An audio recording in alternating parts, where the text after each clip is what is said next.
5. The relational use of and.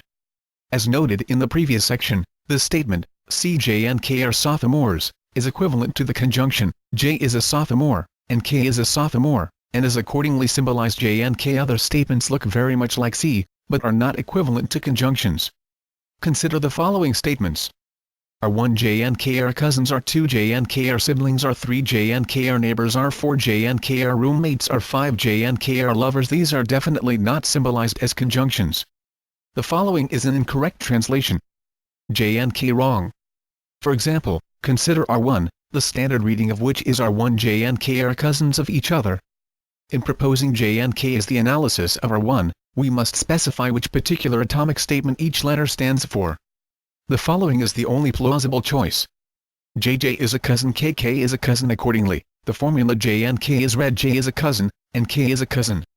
But to say that J is a cousin is to say that he is a cousin of someone, but not necessarily K. Similarly, to say that K is a cousin is to say that she is a cousin of someone, but not necessarily J. In other words, J and K does not say that J and K are cousins of each other.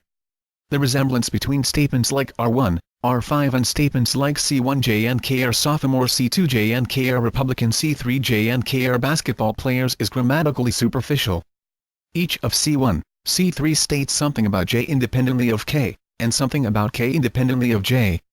By contrast, each of R1, R5 states that a particular relationship holds between J and K. The relational quality of R1, R5 may be emphasized by restating them in either of the following ways.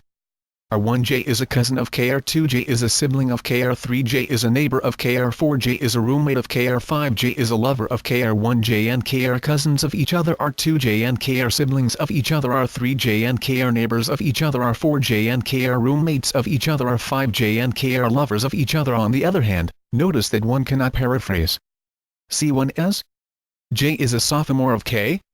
J and K are sophomores of each other. Relational statements like R1, R5 are not correctly paraphrased as conjunctions. In fact, they are not correctly paraphrased by any compound statement. From the viewpoint of sentential logic, these statements are simple. They have no internal structure, and are accordingly symbolized by atomic formulas.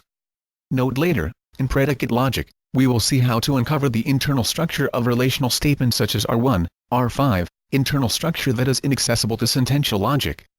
We have seen so far that and is used both conjunctively, as in J and K are sophomores, and relationally, as in J and K are cousins of each other.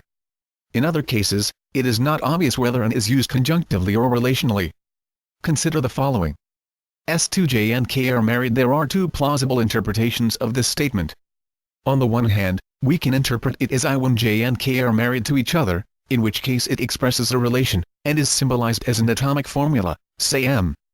On the other hand, we can interpret it as I2 J is married, and K is married, perhaps, but not necessarily, to each other, in which case it is symbolized by a conjunction, say J and K.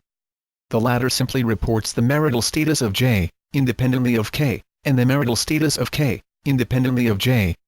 We can also say things like the following.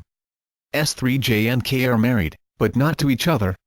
This is equivalent to P3 J is married, and K is married, but J and K are not married to each other, which is symbolized J and K and M. Note this latter formula does not uncover all the logical structure of the English sentence. It only uncovers its connective structure, but that is all sentential logic is concerned with.